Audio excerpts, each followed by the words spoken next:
Yangaman great Dandi Kalyana wa Papakan wa Tata Kamata Dayada Pavitanti. Tarawari Sucho Name Doga Dari Tatanjamu Audanjamu Sinyemu Chana Muri Padua Siman Soya Niraronso Kaman Tadi Wipasati Kolode Kandiariga Siman Soya Nid Da Puraya Soma Kandiariga Siman Soya Nid Dilu Hore The Cha Soma Pada Warari Jila Lucino Piada King Ani Pandi Nid Dilu Yusaja Dilu Yung Jija Purava da Winnie Maro Go yet Luya Madaba Kudanama Pite Yaga Luelu The Chow Suswezia John the Kubama machine Kolota Goyarabe Kolode Dang Kauna Luyin Kauna Yan Magona Luyin Magona Yan Yangaman Great Dandi Kalyana wa Babakawa Kauna Lulu Magona Lulu Tata Kamata Dada Eda Uwe Amukayare Lusure Yonji Jeha Go Aku Go Move Shiposi Ludo Lugon Pisse Vodre Lampoint Bede Yonji Je Yasavia Chicken Somaha Golota Goyare Go Agoyame Sore Soma Jeha Alon Mangane Dini Loka Ludari Ji Go Yala Lucy Pinyata on say, Kalibo, Johnny Jare, Tanyare, Johnny Jushin, Jow Kalidia Lunge, Piosia Sura, alone Nebiro, Kaneke, my young and Loshan, Bar Dwelle, Pinya, Drepe Coloma Goyare Sura, Dijalu, Biba Regale, Godamigo, Outjan, Machibo Dre, Say a gong on John Gong on Tajare, and we go in Jija. We go Jija can be Kuni Tapanya. Dignity solution John down Mibariha John Deara, Miba the way, John the well out Tom Pitney. John and Miba had to do John Denny and it have you down young. Go down to me, John Doy, Miba light doya. Era Lautia Bad Tigaligo, look kindly, Leleso. Kuluma Goyare Sure at the Sata. Mamma Mula so Manelli Tilumaloe Mea Wusura Tida Era Lube Bawama Ayakadeha Kuluma Goyare Sure at the Sata Yaboraye Somane Kaini de Yaboraye Soma Buravada went to Rosiniha Tete Joane Lolo Jam Mapsit Alomlo Vene Barakuma Yalama Movu A Chong Yajin Lumishu, Yasaviaga, Longla Viriaro, Sandaru Senzanya, Saitato Sura, Shiran de Biro Hora Lurai Luraima, Sanda Sura Shire, Omien Jiwa Luret Sanda Omien Jiwa Lumune Sanda Shidalu, Nauga Longla Viria Leve, Juba Atomuri Shia. Sana Roshiba Yem Josa Uso Mianem Sana Shidalu, Juba Atomua Laya Juba Atomuro Shiba Ye Kakeli Jonah Lucian, Seta Ja, now so Dara Mule Mepsia. Tajavo Seta, so Jankine Seta Shia Melus. Long Kakeri, Kakeri Maseta, Don Lomu Mishivene, Jankine Seta Ne Juba Atoa. Elu Juba Ato de Kama, Yeji Zongaro, Singing Don de Yavepsete, Wimanda. Pegesa Vepsi Lotin Lotitari, Lokbon Lo Nidi Suraria, Senza Senji Mua, take a Yeji de Po. Tajamo Sana Wiria Seda Wimanda Surago, a deep Biseolo, Setema Lomo Jiso needed. Nasali Visirema, deep Bisi, Hotare, 80 Bara, Jiwa to the Champion, Yasov Yaga, Hotare.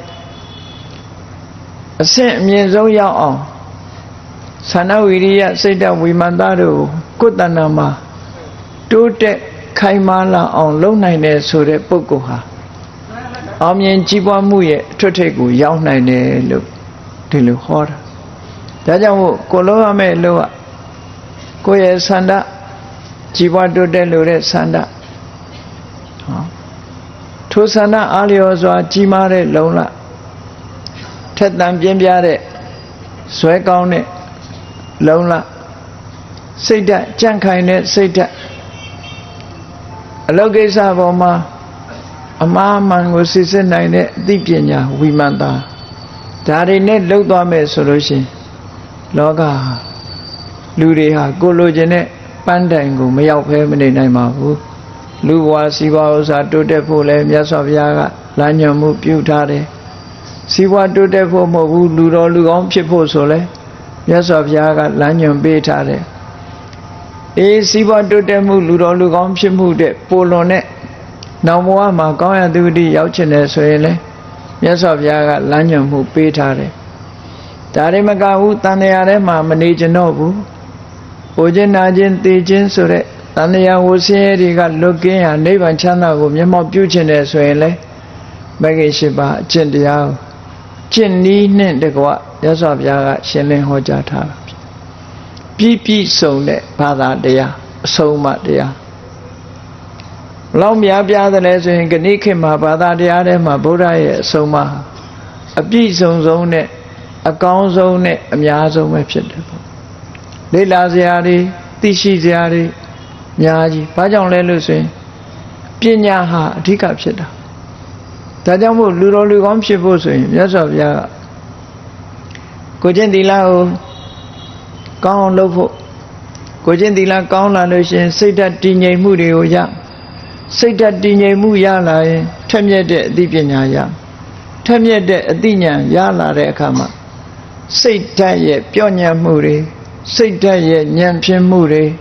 စိတ်ဓာတ်ရဲ့မစင်ကြယ်မှုတွေကိုပညာနဲ့သာဆေးကြောသုတ်သင်လို့ရတယ်ပညာနဲ့ဆေးကြောသုတ်သင်မှုတွေအဓိကဘုရားရဲ့ဆုံးမမှာအသိပညာအရေးကြီးတယ်လို့ဒီလိုဆိုအခြေခံအစပြီးမြတ်စွာဘုရားရဲ့မြတ်ဗုဒ္ဓရဲ့အဆုံးအမတွေဟာလောကလူသားတွေကြီးပွားဖို့အတွက်လူမျိုးမရွေးဘာသာမရွေးလိုက်နာကျင့်သုံးမယ်ဆိုရင်မြတ်ဗုဒ္ဓရဲ့အဆုံးအမရဒီဘဝမှာလည်းကြီးပွားတိုးတက်နိုင်တယ်။နောက်ဘဝမှာလည်းကောင်းအသူဂတိရောက်နိုင်တယ်။ဒီဘဝထိုဘဝဘယ်ဘဝမှမလိုချင်ဘူး။တန်တရားဝဆင်းရဲကလွတ်ခင်းနေတယ်ဆိုတကယ်အာမခံရှိတဲ့လွတ်ခင်းရဖြစ်တဲ့နိဗ္ဗာန်ချမ်းသာကိုလည်းရောက်ရှိနိုင်တယ်ဆိုတဲ့အဆုံးအမမျိုးဖြစ်တယ်ပေါ့လောကလူသားတွေကသာမိမိတို့ကတန်တရားထဲမှာပြောနေခြင်းလို့တန်တရားထဲမှာကောင်းစားခြင်းလို့နိဗ္ဗာန်ချမ်းသာကိုမလိုချင်သေးဘူးဆိုရင်လေတန်တရားထဲမှာကောင်းစားချမ်းသာတစ်ခုကနေချမ်းသာတစ်ခုဆင်းရဲတွေကလွတ်မြောက်ပြီးနေထိုင်တဲ့နည်းတွေမြတ်စွာဘုရားအတွင်းအားတွေကိုရှင်းလင်းဟောကြားထားတာဒီပေါ့အဲ့ဒါတွေကိုမိမိကိုယ်တိုင်လိုက်နာကျင့်သုံးမှုပြုရမပြုဘဲနဲ့ဘုရားအဆုံးအမမှာဆုတောင်းနေလို့ကတော့ဘာတစ်ခုမှမရဘူးလို့ဒီလိုဆိုတယ်ဆုတောင်းနေတယ်ဆိုတာဆန္ဒကိုထုတ်ပေါ်နေခြင်းမျှသာဖြစ်တယ်အလုတ်ကိုလုပ်ဖို့လိုအပ်တယ်လို့ဆိုတဲ့ဆုံးမဩဝါဒတွေအတိုင်းလုပ်ကြရမှာဖြစ်တယ်ဒါကြောင့်မို့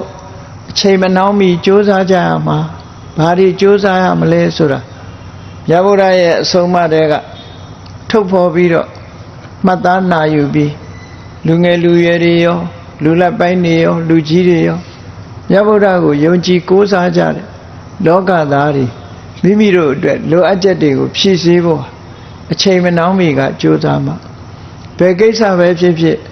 အချိန်ဆိုဒီမှာရပ်နေတာမျိုးမဟုတ်ဘူးလောကလူတွေပြောကြတယ်လေဒီရည်နဲ့အချိန်ဒီလူကိုမဆောင်ဆိုတာပြောလိပြောထားရှိကြတယ်လူကသာနောက်ကျကြံရင်မျိုးဖြစ်တယ်ပေါ့အချိန်နဲ့တပြေးညီကြိုးစားအထောက်နေဖို့လိုအပ်တယ်အဲ့ဒီမှာမိလျောရောနဲ့ပမာဒလို့ဆိုရရရှိထားတဲ့အခွင့်အရေးလေးပေါ်မှာရည်မှုနေမယ်ရရှိနေတဲ့အခြေအနေလေးပေါ်မှာရည်မှုနေတယ်ဥပမာစီးပွားရေးလေးကအဆင်ပြေတယ်ရောင်းကောင်းဝယ်ကောင်းလေးဖြစ်နေတယ်စားနိုင်တောက်နိုင်တယ်တိုက်နဲ့ကားနဲ့ချမ်းသာတယ်စသဖြင့်ရရှိထားတဲ့အနေအထားလေးတစ်ခုပေါ်မှာရည်မှုပြီးတော့လှုပ်တဲ့လှုပ်ထိုက်တာတွေကိုမလှုပ်ဘူးဆိုလို့ရှိရင် အချိန်ဆိုတာကုံသွားလို့လုံးလို့မရတော့တဲ့အချိန်ပိုင်းဆိုတာရောက်လာမှာဖြစ်တယ်လောကမှာနေမင်းကြီးဟာအရှိကနေထွက်ပေါ်လာပြီး12နာရီတာမှလူလောကကိုအလင်းရောင်ပေးပြီးလို့ရှင်အနောက်တောင်ဆွဲမှာဝင်ရောက်ပြောက်ကွယ်သွားရိုးပဲအရှိကအလင်းရောင်ထွက်လာပြီးတော့အနောက်တောင်ဆွဲမှာကွယ်ပြီးတော့မမှောင်ခင်လှုပ်တဲ့လှုပ်ထိုက်တာတွေကိုလူတွေဟာအလင်းရောင်ထဲမှာလှုပ်ကြအဲ့ဒီမှာအလင်းရောင်ရှိနေတော့လှုပ်ရမယ်လှုပ်ကိစ္စတွေကိုမှောင်မမလှုပ်ခဲနဲ့မေးမောနေလို့နေဝင်သွားပြီနေမှောင်သွားပြီဆိုရင်ဘာတစ်ခုမှအချိန်ကြတော့လှုပ်လို့ရမှာမဟုတ်ဘူးဘဝခရီးဟာလည်းပဲ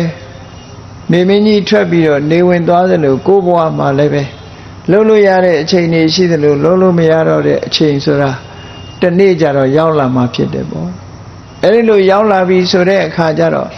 လူတွေရဲ့စိတ်ထဲမှာဘာဖြစ်တတ်တုံးဆိုနောင်တပူပန်မှုလို့ဆိုတာမျိုးလာတတ်တယ်ပစ္ဆာနုတ္တပလို့ခေါ်တယ်ပစ္ဆာ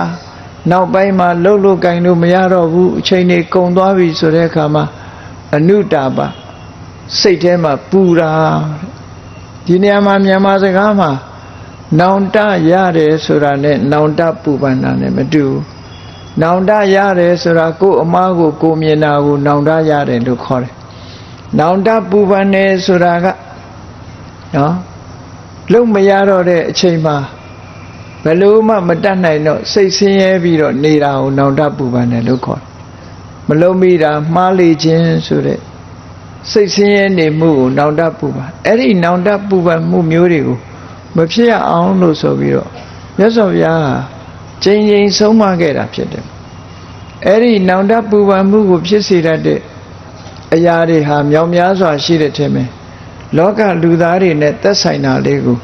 မြတ်စွာဘုရားကဟောကြားဆုံးမထားတာရှိ950ဇတ်တော်တွေထဲမှာဇနတန္တဇတ်ဆိုတာရှိတယ်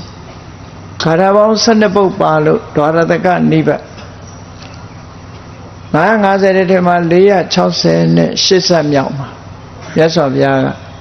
နောင်တရတတ်တယ်အချိန်မနှောင်းမီကြိုးစားထားကြလို့တတိပေးဆုံးမထားတာလူအားလုံးနဲ့သက်ဆိုင်တယ်အလွှာအားလုံးနဲ့သက်ဆိုင်လူတိုင်းနဲ့သက်ဆိုင်တယ်ပေါ့အဲ့ဒီမှာအလတ္ထဝိတ္တံတပ္ပတိပုပ္ပေအတ္တမုဌာနိတံငယ်ရွယ်စဉ်အခါမှာစီးပွားဥစ္စာဆိုတာကြိုးစားရှာရမိမိလျော်ရောမနေဘဲနဲ့စီးပွားဥစ္စာကြိုးစားရှာအတုံးနဲ့အဖြုံးနော်မသိဘူးအတုံးလားအဖြုံးလားမသိသည့်အတွက်ကြောင့်အဖြုံးနေနဲ့သွားတယ်သုံးတဲ့နေရာမှာသုံးတာမသုံးတဲ့နေရာမသုံးဘူးမြတ်စွာဘုရားသခင်ကိုရောမြတ်ကစီးပွားဥစ္စာကိုကြိုးစားရှာရမယ်ဆိုတာဟောတယ်စီးပွားဥစ္စာကြိုးစားရှာပြီးတော့ရတာထားတဲ့မိမိရဲ့ဝင်ငွေဆိုတာဆိုငွေကိုဥတည်ပြီးတော့ပြောဝင်ငွေလေးကို၄ပုံပုံတပုံကို emergency အတွက်ထားအချိန်ကြီးသုံးလို့ရတဲ့အနေအထားမျိုးမှာတပုံကိုစုငွေဖြစ်ထားတပုံကိုပဲစားကြံတဲ့နှစ်ပုံကိုအရင်နှီးပြုတ်ပြီးတော့တိုးပွားအောင်ကြိုးစားရမယ်လို့ဒါမြတ်စွာဘုရားရဲ့စီးပွားရေး policy ပေါ့ပြောမယ်ဆိုရင် economy နော်ဘုရားဘာသာဝင်တွေသိတိုက်တာတချို့ကပြောတယ်ဘုရားဘာသာလို့စီးပွားမဖြစ်ဘူးလို့တခြားဘာသာဝင်တွေစီးပွားတိုးတက်နေတာကိုကြည့်ပြီးဘုရားဘာသာဖြစ်လို့ပဲစီးပွားမဖြစ်တဲ့အောင်ကိုမလုံးလို့ကိုမရတာကိုမသိကြအေးမြန်မာလူမျိုးတွေကိုအကဲခတ်ပြီးတော့ကြည့်လိုက်မယ်ဆိုလို့ရှိရင်မြန်မာလူမျိုးတွေဟာစုဆောင်ခြင်းအားနည်းတယ်လို့ဒီလိုပြောရှာတော့ရှာကြပါရဲ့ရှာလို့ရတာနဲ့သုံးတာဘယ်ဟာများနေတုံးဆိုရတာတဲ့သုံးတာကများနေတယ်ပေါ့သုံးတာများပြီးတော့သုံးတာလားဖြုံးတာလားဆိုအဖြုံးဘက်ပါနေအိမ်တိုင်းမှာကြည့်လေထမင်းချက်တာကစပိုးနေတယ်ပိုးရင်ဘာဖြစ်တုံပြစ်မယ်ဘုန်းကြီးเจ้าနေသွားကြည့်လွားတည်တဲ့ပို့ပြီးတော့တုံပြစ်နေရတယ်နေစဉ်အဲ့တော့ ဒါလေးတွေကိုထိန်းလိုက်နိုင်မယ်ဆိုလို့ရှိရင်အပူအရှံနေမရှိဘဲနဲ့ကိုယ်အိမ်မှာကိုထမင်းချက်ထားသည်ပဲလေနည်းနည်းပါးပါးလျှော့စားတာမဟုတ်ဘဲနဲ့ပို့ပြီးတော့ရှမ်းနေအောင်လှုပ်ထားပြီးသွန်ပြစ်တဲ့ဓလေ့ကြီးဟာပြုပြင်ဖို့ကောင်းနေပြီဘုန်းကြီးတို့ကိုရီးယားသွားတော့ကဟိန်းစာဆိုတဲ့ဘုန်းကြီးကျောင်းကိုရီးယားယဟန်နေကိုရီးယားမှာယဟန်ခံနေတယ်ဆိုလို့ရှိရင်ကိုရင်ဝတ်နဲ့4 နှစ် training ယူရတယ်သင်တန်းတက်ရဗမာပြည်လိုလော်လော်ကူနဲ့ယဟန်ခံမပေးဘူးကိုရင်ဘဝနဲ့4 နှစ်တည်တည်သင်တန်းတက်ရတယ်တက်ပြီးပြီဆိုတော့မှကျင့်နှက်လောက်မှယဟန်ခံပေးတယ်အဲ့ဒီကျောင်းကြီးရောက်တဲ့အခါကျတော့ဘုန်းကြီးတို့ဧည့်သည်အနေနဲ့အခခံပြီးတော့အားလုံးချက်ပြုတ်ထားတာဘူဖေးပဲဘုန်းကြီးရဲ့တပည့်တော်ဘူးတဲ့ကိုရီးယားဘိက္ခုနီမကတပိတ်ကလေးနဲ့ဆွန်းလေးထက်တူလေးနှစ်ချောင်းပေါ်တင်ပြီးဟင်းလေးနည်းနည်းထည့်ပြီးဆရာတော်တဲ့ဒီထဲဟာတွေကုံအောင်ဖုံးမရမှာတဲ့ဒီမှာလုံးဝသမင်းကြံဟင်းကြံမစွန့်ရဘူးတဲ့ကဲပြီးဆရာတော်မကုံရင်သူတို့စားပါမယ်ပြစ်ခွင့်မရှိဘူးသူတို့စီသမင်းကြံဟင်းကြံဆိုတာမစွန့်ရသဘောကျတယ်လုံးဝမကြံရဘူးကိုစားနိုင်တဲ့လောက်ထည့်ပြီးတော့အပူဆိုတာမရှိရအဲ့ဒါလို့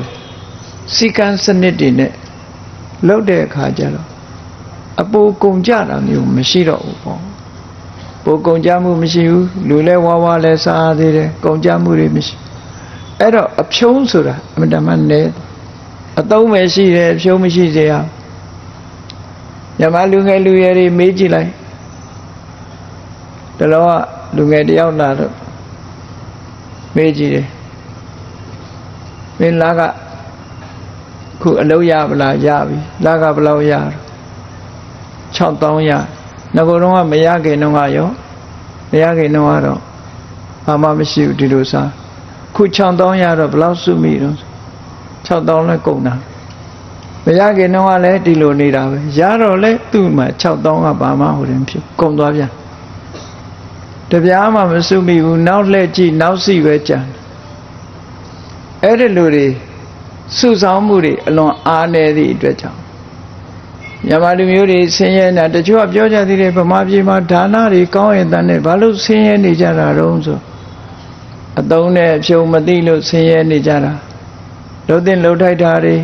မကြိုးစားလို့ဆင်းရဲနေတာလို့ဆိုတဲ့အဖြေထုတ်လို့ရတာပေါ့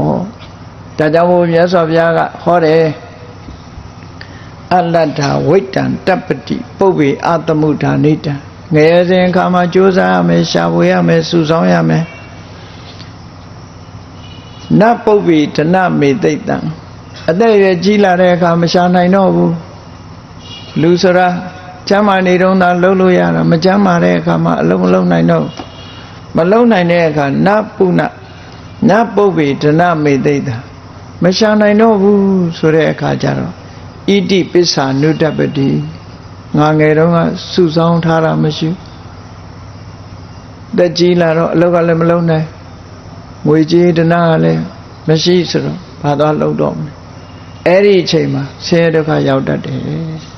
တောင်တပူပန်မှုတွေဖြစ်တတ်ဒါကြောင့်မို့လို့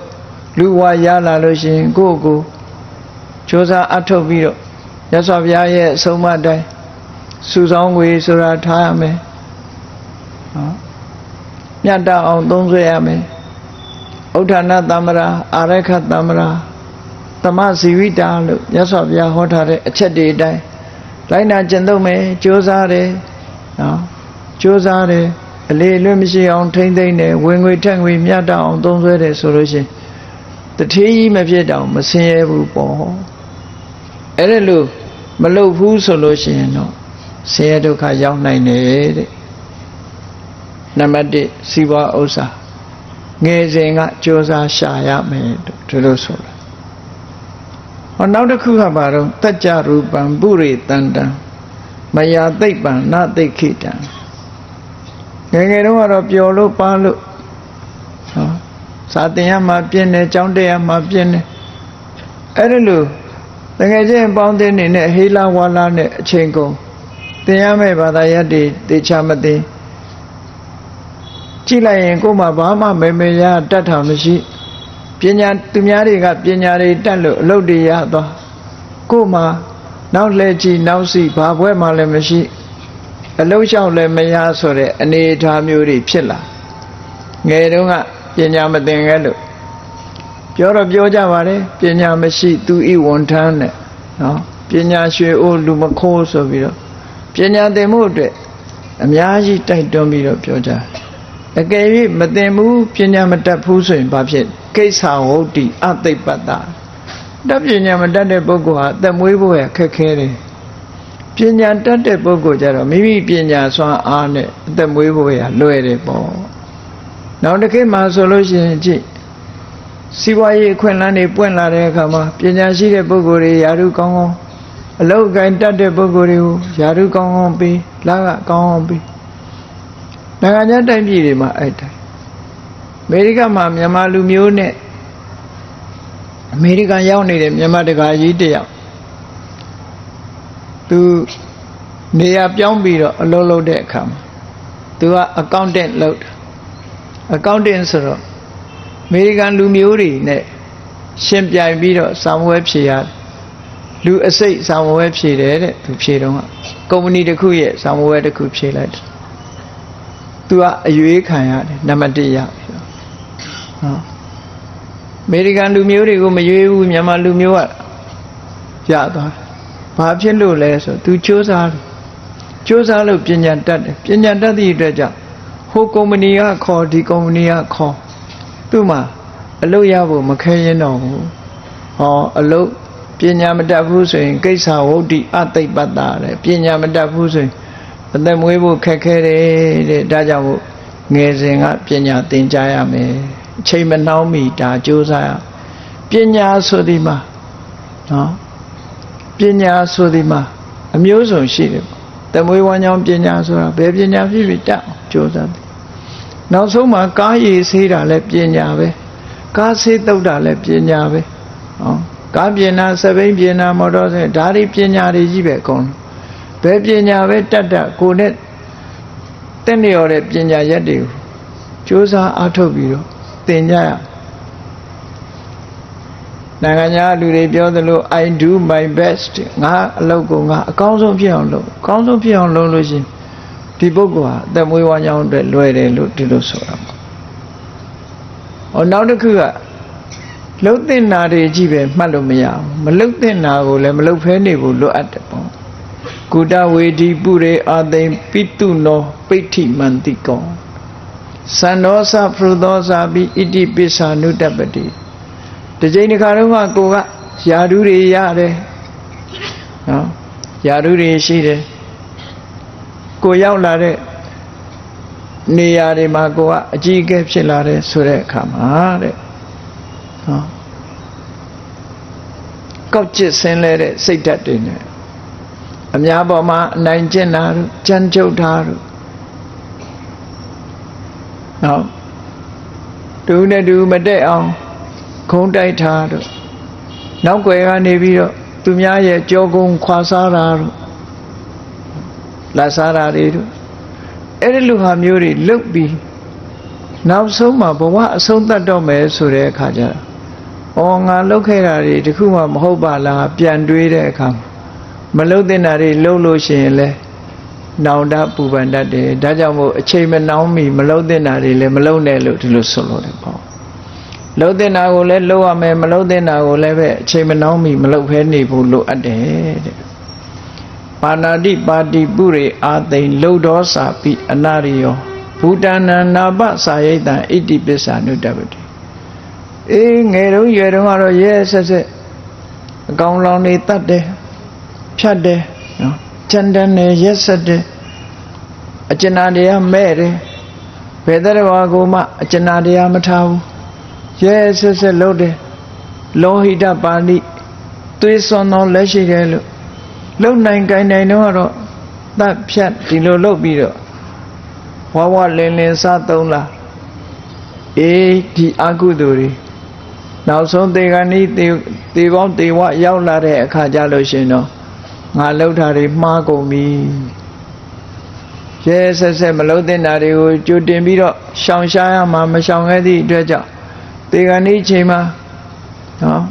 တေဂန်ဤချိန်မှာဘာဖြစ်လာလဲအာယုန်နမိတ်တွေထင်းလာတဲ့အခါမှာရက်ဆက်ကြမ်းကြုတ်ခဲ့တာတွေပြန်ထင်ပြီးတော့ကိုရက်ဆက်မဲ့လူတွေပေါ်လာတဲ့အခါကျမျက်လုံးပြူမျက်စံပြူနဲ့တည်သွားတတ်တယ်ပင်ငရဲရောင်ရတတ်တယ်ဒါလည်းပဲကြိုတင်ပြီးတော့ရက်ဆက်တဲ့အလုပ်တွေမလုပ်ဖို့ရှောင်ကျင်ရမယ်လို့သူတို့ဆိုတယ်ဘဟုတုဝတ္တတန္တိတုအနာပါတိတုအဋ္ဌိတုပရဓာရိပရဓာရံအာတိဝိတ္တံဣတိပစ္ဆာနုတ္တပတိဒါကတော့ကိုချင်းတရားပြပြမှုနဲ့ပတ်သက်တယ်လူခွန်သိက္ခာကိုမလိုက်စားဘူးမလေးစားဘူးသူတော်ဘာသားမယားတွေကိုပြစ်မှားတယ်နော်လောကမှာမိမိကိုယ်တိုင်မိကောင်းဖခင်သားသမီးနဲ့မိကောင်းဖခင်မိသားစုပြီးခွန်သိက္ခာရှိအိမ်အောင်ပြုလို့ရပါရဲ့တန်းနဲ့သူတော်ဘာသားမယားကိုသွားပြစ်မှားတယ်ဆိုတဲ့ပုဂ္ဂိုလ်တွေဟာ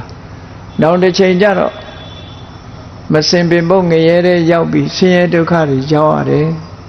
ပရဓာရဆိုတာဒီဘဝမှာလည်းပဲကြီးလေးသောအပြစ်ဒဏ်တွေခံရပြီးနောက်ဘဝရောက်လို့ရှိရင်လည်းပဲဆင်းရဲဒုက္ခတွေနဲ့ကြုံတတ်တယ်ဒါကြောင့်မို့ကာမေတုမိစ္ဆာစာရဆိုတဲ့ဂုဏ်သိက္ခာကင်းမဲ့တဲ့အလုပ်မျိုးကိုလည်းပဲအရွယ်ရှိတဲ့အချိန်မှာရှောင်ရှားကြရတယ်တဲ့လုံးဝရှောင်ရှားမရှောင်ရှားလို့ရှိရင်နောင်ကြလို့ရှိရင်ပူပန်ဆင်းရဲရတယ်လို့ဒီလိုဆိုလို့တယ်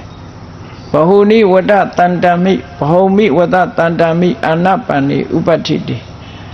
နပုပ္ပိအတ္တံဒါနဣတိပစ္ဆာနုတ္တလောကမှာလူတွေဟာကိုယ်အတိုင်းဒါလိုက်ပစ္စည်းဥစ္စာတွေရှိကြတယ်ကိုယ်စားစရာရှိတယ်နေစရာရှိတယ်ဝတ်စရာရှိတယ်အဲ့ဒီထဲမှာလူဘဝရလာပြီဆိုလို့ရှိရင်တလုတ်တဆုပ်ဆိုတဲ့ဒါနကောင်းမှုလေးကိုပြုရစွန့်ကြဲပိကံမှုလေးကလောဘာကြောင့်လောရတာတုံးဆိုဒါနတံဘူတာနိဘောခဏိတယ်စီးပွားစည်းစိမ်ဥစ္စာတွေဆိုတာဒါနကြောင့်ဖြစ်လာတာဖြစ်လောကလူတွေချမ်းသာမှုကိုရလာတာဒါနကြောင့်ပစ္စည်းဥစ္စာတွေရပြောကြမယ်လူတွေကကိုကြိုးစားလို့ကိုရတာပါဒါနကြောင့်မဟုတ်ကြိုးစားတိုင်းရလားလောကလူတွေဟာတန်းချီလူတွေကြိုးစားနေတာရတဲ့လူနဲ့မရတဲ့လူအလွန်နေတယ်ရတဲ့လူတွေဟာကံကောင်းတယ်လို့ပြောကြတယ်အဲ့ဒီကံကောင်းတယ်ဆိုတာဒါနကောင်းမှုလုပ်ခဲ့လို့ပြောတာလူဘဝမေးလာတဲ့အခါကြည့်ပေါ့အခုပသိမ်မျိုးထဲမှာချမ်းသာတဲ့လူရှိတယ်ဆင်းရဲတဲ့လူရှိတယ်ကလေးဘဝလေးမှာချမ်းသာတဲ့အိမ်ကိုလူလာဖြစ်တဲ့လူရှိတယ်ဆင်းရဲတဲ့အိမ်လူသွားဖြစ်တဲ့လူရှိဘယ်သူကရွေးချယ်ဘယ်သူကရွေးပေးတာကိုယ်ကောင်းမှုနဲ့ကိုယ်ဒါနပြုခဲ့တဲ့ပုဂ္ဂိုလ်ကချမ်းသာတဲ့အိမ်ကိုရောက်လာဒါနကောင်းမှုမရှိတဲ့ပုဂ္ဂိုလ်ကဆင်းရဲတဲ့အိမ်ရောက်သွားငင်းွယ်လို့မရတဲ့အနေအထားမျိုးကိုလို့လို့ကိုရတယ်လို့ပြောစရာအကြောင်းမရှိဘူးဒါကြောင့်မို့လို့တတိထားရမှာတော့ကိုမှပစ္စည်းဥစ္စာတွေထိုက်တဲ့လောက်ရှိတယ်ဆိုပါစို့ကိုစားစရာရှိတယ်ဆိုရင်စားစရာတွေကနေပြီးတော့ချိုးချံပြီးတော့လှူမယ်ဆိုရင်ဒါနဖြစ်တယ်မြတ်စွာဘုရားဒါနနဲ့ပတ်သက်ပြီးဘယ်လောက်ထိဟောထားတော့ဆိုကိုစားလို့ကြံတဲ့အိုးဆေးရည်ခွက်ဆေးရည်လေးပကံဆေးရည်လေးတွေတောင်တရဝါလေးတွေစားပါစေဆိုတဲ့စေတနာလေးနဲ့စွန့်မယ်ဆိုရင်ကုသိုလ်ရသေးတယ်ဌာနရဲ့အကျိုးဟာခံစားရတယ်လို့ဒီလိုထိအောင်တော့ဟောတာနော်ဒါကြောင့်မို့ဒါနဆိုတာပြုလုပ်ဖို့အမှန်တမ်းလွယ်ပါတယ်ကိုစားတဲ့ထဲကထမင်းတစ်လုံးလျှော့ပြီးတော့ဆွန်းတစ်စုံလောင်းလိုက်မယ်လှူလိုက်မယ်ကိုစားတဲ့ထဲကနေလှူတာနဲ့တည်းပဲဒါနဆိုတာဖြစ်ပါတယ်အဲ့ဒီလိုဒါနကောင်းမှုကိုလုပ်ရမယ်တဲ့မလုပ်ဖဲနေလို့အချိန်ကုန်သွားပြီဆိုတဲ့အခါကျတော့နောင်တပူပန်တတ်တယ်ပေါ့နောက်တစ်ခုကတော့မာတရံပိတရံစာပိစိဏကံကတယောပနံပဟုတံတောနပောတိတံဣတိပိစ္ဆာနုတ္တဝတိကိုမှလူဘဝရလာတာဟာမိဘရဲ့ကျေးဇူးပဲဖြစ်တယ်မိဘကကိုယ်ကိုလက်မခံဘူးဆိုရင်လူလောကကိုရောက်လာမှာမဟုတ်ဘူးဒီတစ်ခုတည်းနဲ့မိဘရဲ့ကျေးဇူးဆက်လို့မရဘူး ခုခေတ်ဆိုရင်လက်မခံတဲ့မိဘတွေပေါ်လာပြီနော်လူဘဝလာကျင်တာတောင်လက်မခံဘူးဆိုတာတွေနဲ့ကိုယ်ဆင်းရဲဒုက္ခခံပြီးတော့မွေးပေးမဲ့မိဘရဲ့ကျေးဇူးမွေးပေးလို့ကိုယ်ဟာလူဖြစ်လာတယ်ဆိုတော့နဲတဲ့ကျေးဇူးမဟုတ်ဘူးဒါကြောင့်အမိုက်ပုံးနဲ့ပြည့်ဟိုပြည့်ဒီပြည့်ပြည့်ထားတာတွေစရင်ဘယ်လိုလုပ်နော်လောကကြီးမှာလူဖြစ်ချင်တာတောင်ဖြစ်ခွင့်မပေးဘူးလေကံတရားကတော့ပို့လိုက်ပါရဲ့ဒါပေမဲ့ဒီကျတော့ပြန်မောင်းထုတ်လိုက်တာမျိုးတွေရှိပေါ့အဲ့တော့ကိုကလူပီပီသားသားဖြစ်လာတဲ့အခါမှာကိုမိဘရဲ့ကျေးဇူးတော်သေးတယ်ငါမိဘတွေကမိုက်ပုံးနဲ့မထည့်လိုက်လို့နှုံးမို့ဆိုရင်ငါလည်းအမိုက်ကားတဲ့ရောက်တော့မှာဆိုအဲ့ဒီကျေးဇူးတရားလေးကိုကြည့်ပြီးတော့ကိုရှိတဲ့ပစ္စည်းဥစ္စာနဲ့မိဘတွေကိုရှိနေတဲ့အချိန်တတ်နေတဲ့အချိန်မိဘကိုပြုစုလုပ်ကြွေးရမယ်ကိုစားတဲ့ထဲကနေပြီးတော့မိဘကိုစားဥစားပြပေးတယ်ကမ်းတယ်ဒီလိုလုပ်အဲ့ဒါလို့မလုပ်ဘူးဆိုလို့ရှိရင်နောင်ကြရင်နောင်တပူပန်မှုတွေဖြစ်တတ်တယ်နောက်တစ်ခုကအာစရိယမနုတ္တထရံတပ္ပကာမရတဟာရပိဋနာအတိမေညိတံဣတိပိစ္ဆာနုတ္တဆရာဆိုတာကိုလူရောက်ဝင်အောင်သင်ကြားပို့ချပေးတာကိုမသိတာတွေရှင်းပြတယ်အဲ့ဒါလို့ကိုမသိတာတွေကိုရှင်းပြပြီးတော့လိုအပ်တဲ့ပညာရည်တွေကိုပေးတဲ့ဆရာသမားဘယ်တော့မှမစော်ကားနဲ့အထင်သေးမြင်သေးမလုံးနဲ့လို့ဆိုတယ်ဆရာကိုစော်ကားတဲ့ပုဂ္ဂိုလ်တွေကဆင်းရဲဒုက္ခကြုံတတ်တယ်ဒါကြောင့်မို့လို့ဆရာကိုအထင်သေးခြင်းဆိုတာမျိုးလုံးမိတယ်ဆိုရင်တော့နောင်တပူပန်ရတတ်တယ်တဲ့ဟောနောက်တစ်ခုကသမဏီပြမဏီစာပိသီလဝန္တိဘောတုတိနပုပ္ပေပိယုရူပတိတ်တံဣတိပိစ္ဆာနုတ္တပတိငယ်စဉ်ဘဝတုန်းကဘာသာတရားဆိုတာလည်းမလေးစားဘူးပညာရှိသူတော်ကောင်းကိုစိတ်ကတာလည်းမလုပ်ဘူးဘယ်သူမှလူမထင်ဘူးကိုယ့်အကိုကြောနဲ့နော်အဲ့ဒီလိုကိုအထင်ကြီးတစ်ခွဲသားနဲ့နေပြီးတော့ပညာရှိတဲ့ဘောဓုတရှိတဲ့ပုဂ္ဂိုလ်တွေချင်းကပ်ချင်းမေးမြန်းခြင်းသီလရှိတဲ့ပုဂ္ဂိုလ်တွေနဲ့ပေါင်းသင်းဆက်ဆံခြင်းကိုမလုပ်ဘူးမလုပ်တဲ့အခါကျတော့အရာရာဟာနောက်ဆုံးအရွယ်ကုံဆုံးလာတဲ့အခါမှာအောက်ကျနောက်ကျတွေဖြစ်လာအဲ့ဒီကြတော့မှဘာမှမလုပ်ရသေးဘူးဆိုပြီးတော့စိတ်ပင်ပန်းမှုတွေနဲ့နောင်တပူပန်မှုတွေကိုရတတ်တယ်တဲ့ဒါကြောင့်မို့လို့နောင်တပူပန်မှုတွေမရအောင်ကြိုးစားအထောက်ရမယ်သာဓုဟောတိတပောစိန်သောတန်တောစပရိပယိရူပါတိတောနာသပုပ္ပေတပောစိန်သောတရားဓမ္မကျင့်ကြံကြိုးကိုအထောက်နိုင်တယ်ဥပုသ်ဆောင်နိုင်တဲ့အရွယ်ဥပုသ်ဆောင်တရားနာနိုင်တဲ့အချိန်တရားနာလို့ကမ္မဋ္ဌာန်းအထုတ်နိုင်တဲ့အချိန်ရိတ်တာတို့ဆယ်စခန်းတို့စသဖြင့်မျက်လုံးကောင်းအရွယ်ကောင်းတဲ့အချိန်မှာဒါတွေမလုတ်ခဲ့ဘူးဆိုလို့ရှိရင်ကိုယ့်ရဲ့လှုပ်ဖို့ကြိုင်မဲ့တွေကိုယ့်ပတ်ဝန်းကျင်ကလူတွေကပညာတွေတတ်လို့တရားဓမ္မတွေကျင့်ကြံကြိုးကိုအထုတ်လို့ကို့မှာဒါသူပြောသလိုပြောเสียမရှိဘူးတရားအသိလည်းမရှိဘူးဆိုရင်တူနဲ့တူရှင်လိုက်တဲ့အခါမှာအောက်ကျနောက်ကျဖြစ်သွားရင်မလှုပ်တဲ့လှုပ်ထိုက်တဲ့ဟာတွေကိုမလှုပ်သည့်အတွက်ကြောင့်စိတ်အားငယ်လာပြီးစိတ်ပူပန်တတ်တယ်တဲ့ဒါကြောင့်မို့လို့ငယ်ရွယ်စဉ်အချိန်မှာတရားနာတာတို့တရားအားထုတ်တာတို့ဥပုသ်သီလစောင့်ထုံးတာတို့ဒါမျိုးတွေဟာကြိုးစားပြီးတော့လုပ်ရမှာဖြစ်တယ်မလုပ်ဘူးဆိုရင်နောင်ကြလို့ရှိရင်နောင်တပူပန်တတ်တယ်တဲ့ဒါကြောင့်မို့လှုပ်တဲ့လှုပ်ထိုက်တာတွေကိုကျွတ်တင်ပြီးတော့အချိန်မနှောင်းမီလှုပ်ပါလို့မြတ်ဗုဒ္ဓကစနတနာသမစနတနာမင်းဖြစ်စဉ်အခါကသူ့ရဲ့တိုင်းသူပြည်သားတွေကိုဆုံးမဩဝါဒပေးတာ